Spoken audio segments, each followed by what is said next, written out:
Companies are firing their entire SDR team and replacing them with AI agents. That's not clickbait, that's literally happening right now. Greenhouse did it for inbound, and their meeting conversion rate went from 20% to 70%. Artisan says their AI agent, Ava, handles 80% of a human BDR's workload. Startups are launching with 0 salespeople and full AI outboard from day one. But here's what nobody's telling you. Most of the companies that went full replacement, they're quietly hiring humans back. I'm going to show you the 5 agent pipeline that actually works, and then I'll tell you exactly where it breaks. Let's be real. Cold outreach is not fun. Anyone who's done it can tell you that. There are entire Instagram and TikTok accounts of real salespeople posting recordings of their calls, and they're just nightmares. Warm leads, people who are already interested in your product and call in wanting to be sold on it, great, you've solved the problem. But cold outreach, that's a different animal. Your morning starts with a list. 100 names. You're supposed to research every one of them, write a personalized email that doesn't sound like every other cold email they got that day, and then do it again, 100 times. Then you make calls, 50, 60, 70 dials. Most go to voicemail. The ones that connect, you've got maybe 8 seconds before they decide to hang up. And you do this every single day, knowing that your median tenure in this role is about 14 months before you either get promoted or burn out.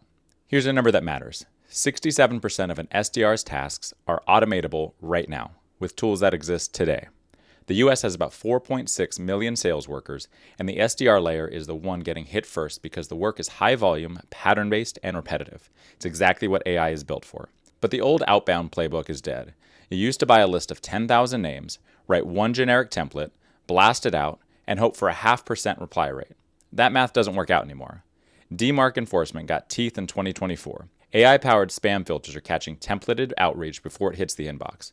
LinkedIn restricted automatic outreach from tools like Artisan at the start of 2026. The volume game is over. The new game is precision, and that's exactly what a well-built agent pipeline gives you. If you've been following this series, you know the mental model. But for anyone jumping in, here's a quick version. A chatbot is reactive. You type a prompt, you get an answer, done. An agent is different. An agent has a role, a set of tools it can use, and it knows what to do with its output, either deliver it to you or hand it off to the next agent in the chain. For an SDR pipeline, think of it like a sales bullpen. 5 specialists, each handling a different phase of the outbound process. Now I'll say this, the best salespeople I've known are generalists. They can sell anything, but even the best ones have parts of their process they're not great at. You can either train them up on those weak spots, or you can get that stuff out of the way and let them focus on what they're actually good at, which is selling. That's really what this is. Every job is a set of tasks. Whether you're a roofer, a doctor, or a salesperson, it's just workflows you do every day. Being able to improve any of those steps is the opportunity here. We're not inventing a new workflow. We're just giving each step of the existing workflow its own dedicated AI specialist with the right tools and the right context. 5 agents, 1 pipeline, let's build it. All right, as we've done before, Agent 1 is going to be your researcher. Its job is to find the right people to talk to, not just any people, but the right ones. You start by feeding it your ICP, your ideal customer profile, and figuring out your ideal customer is its own challenge. From my experience with Orderly, the best customers are the ones who are tired of the current process but don't know what to do about it. They know something's broken, they just haven't found the fix yet. Those are who you want to find. Agent 1 takes your ICP criteria, company size, industry, tech stack, whatever defines your best customer, and hits data sources. But it's not just pulling names, it's enriching every record with context. Company revenue, headcount growth, what tools they're running, recent changes, leadership turnover, new funding, job postings that signal pain points. Anything that tells you this company might actually need what you're selling. Now what comes out is a scored and ranked prospect list, not a CSV of 10,000 names, a focus list of maybe 50 to 200 high-fit prospects with dossiers attached. Each one has a reason that they're on the list. And here's the thing, no one wants to dial 600 times. But if you can dial 10 times and you just know that all the leads are better and they're actually interested, every salesperson on the planet would take this deal. Agent 1 hands that to Agent 2. Now, Agent 2 takes each prospect from that list, and if you know who DJ Hansel is, it goes one layer deeper. This is the agent that turns a name on a spreadsheet into a person you actually understand. It reads their recent LinkedIn posts. Maybe what are they talking about? What are they frustrated with? It pulls recent company news. Did they launch a product, announce a partnership? Did they get acquired? It checks for conference appearance, published articles, podcast interviews. The best salesperson is a generalist, but they're also prepared. You're trying to make a real connection and understand what someone wants. If your product solves their problem, You need to be able to communicate that effectively. This agent makes that possible at scale. What comes out is a one-page intel brief per prospect, not a generic company overview, but a briefing on what this specific person cares about right now, what's changing in their world, and the angle most likely to earn a reply. And we've all been on the other end of this. Most people have gotten that random call or random sales offer that has absolutely no application to them. It's obviously just a blanket blast. You can feel it. Agent 2 is what prevents your outreach from being that call. No human SDR can sustain this level of research on 50 prospects a day. They'd spend their entire morning just reading LinkedIn.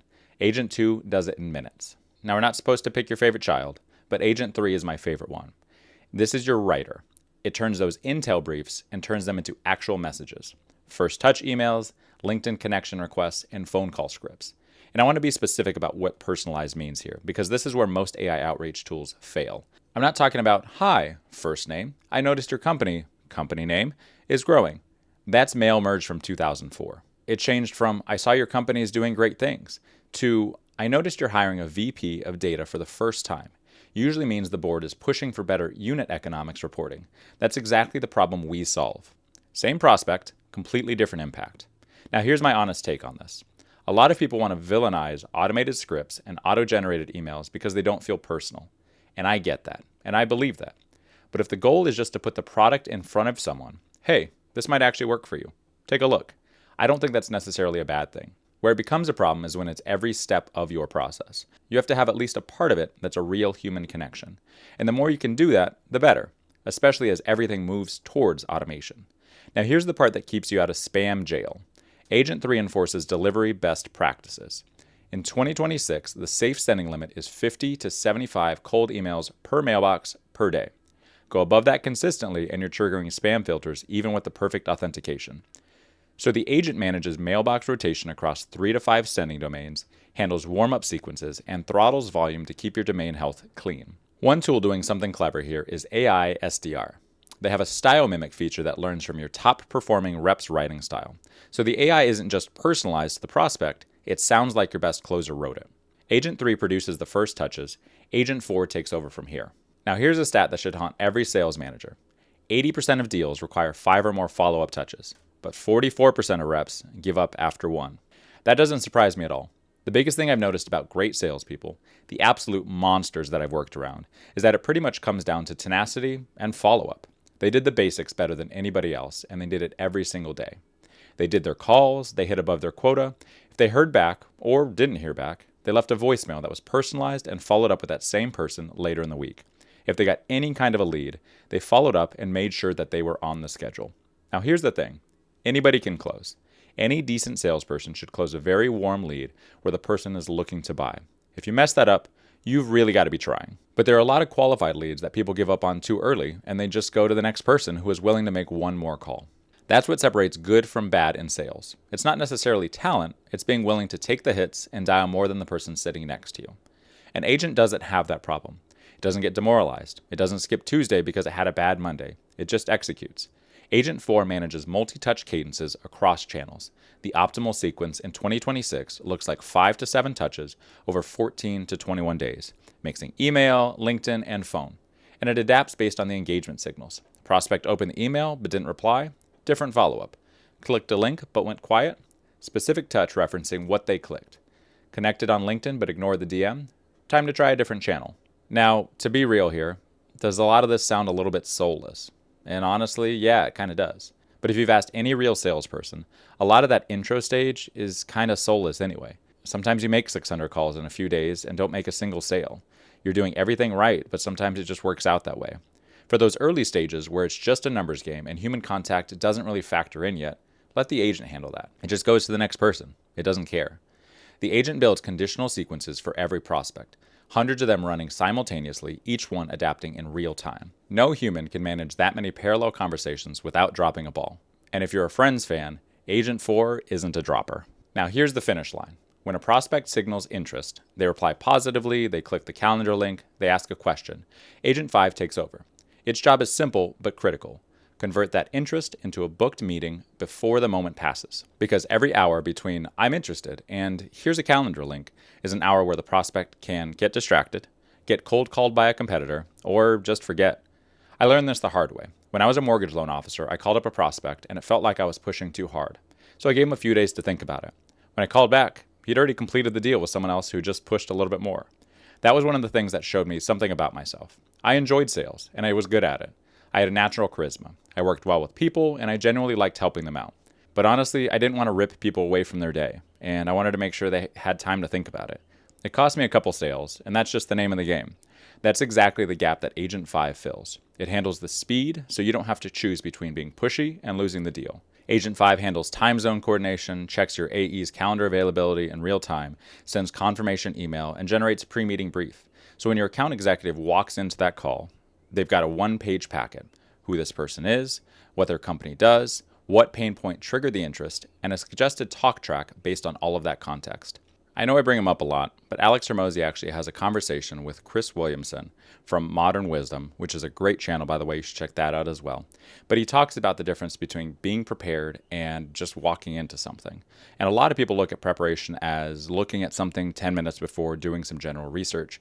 But he actually talks about a client where he did about 10 hours of research and he was able to generate a 7-page document of all of the different things that he thought the company could do better. And that kind of preparation not only gives you confidence, but that confidence is then contagious. Greenhouse honestly did something similar for their inbound flow and saw meeting conversion rates jump from 20% to somewhere between 50 and 70%. That's not an incremental improvement, that's a category change. Agent 5 books the meeting, attaches the context packet, and the pipeline is complete. Now let me run you through the whole thing one more time so you can feel how this moves. Agent 1 finds 150 high-fit prospects with enriched dossiers. Takes maybe 5 minutes. Agent 2 generates a deep intelligence brief for each one. Another 10 minutes. Agent 3 writes personalized first-touch messages for every single prospect. Email, LinkedIn, and phone scripts. 15 minutes, and every single message references something specific about that person. Agent 4 loads them into conditional sequences, 5 to 7 touches each, adapting based on engagement. Runs continuously in the background. Agent 5 catches every positive signal and converts it into a booked meeting before the momentum fades. A single human SDR with this pipeline sends 50 to 100 truly personalized emails a day, compared to 20 or 30 without it. But more importantly, every one of those messages is backed by deeper research than any human could sustain at that volume. And the follow-ups never stop, never forget, and never get tired. One person, full pipeline, no team required. And if you've been watching this series, this is the real talk portion. Because the vendors won't tell you this, but I will. A company called AI Agenics ran a controlled experiment. 6 months, AI agents versus human SDR. The AI was 54 times cheaper, but the human generated 2.6 times more revenue, $147,000 versus $56,000. And the human's meeting show rate was 71% compared to the AI's 52%. Having AI help salespeople instead of having AI be the salesperson, that's a big difference here. If you're a bad salesperson, AI is not going to fix that. But if you're even mediocre and you let the tools free up your time, maybe you're a slow caller, maybe you spend too much time on your CRM, suddenly you've got more hours for actual selling. That's where AI moves the needle. And look, any early adopter that jumps in 2 feet first, sometimes it works and sometimes it doesn't. But firing most of your staff as a form of adoption, that's pretty risky. That's greed, plain and simple. The smart companies are going to let the others test it out, do a little research each quarter, see what's working, and add it to their toolbox. That's how any smart business operates. People show up for people. They ghost bots. That's the reality right now. LinkedIn restricted Artisan's automated outreach at the start of this year. Companies that replaced entire SDR teams have largely reverted to hybrid models. Gartner predicts by 2030, 75% of B2B buyers will actually prefer human interaction over AI. And here's the thing about salespeople. People inherently distrust them, but they also trust them more than they're going to trust an AI robot. It's an interesting juxtaposition, and it tells you exactly where the line is. The data shows that the hybrid model delivers 9.2 times ROI, almost double the 4.8 times return of AI-only approaches. The SDRs who learn to orchestrate these pipelines don't become obsolete. They become the most valuable people on the sales floor. If you're in sales right now and you're worried about AI taking your job, look, you've got a lot more to worry about than just AI. But here's the good news. If you're a great salesperson, these tools are going to help alleviate your headaches. They might actually propel you forward. And if you're not great yet, the ones who are most adaptable will be the ones who come out on top. That's always been true in sales. You learn to float with what's working and stick with it. If you've used any of these AI SDR tools, Artisan, Ample Market, AI SDR, Apollo, Clay, any of them, I want to hear from you. Drop a comment and tell me what's actually working on the ground, not what the pitch deck says. The real insights always come from the actual people who are doing the work. And next week, we're covering a role where AI is simultaneously the most useful and the most misunderstood: content writers and copywriters. If you've ever wondered whether AI can actually write or whether it's just producing really convincing mediocrity, that's the episode. Subscribe so you don't miss it, and I'll see you there.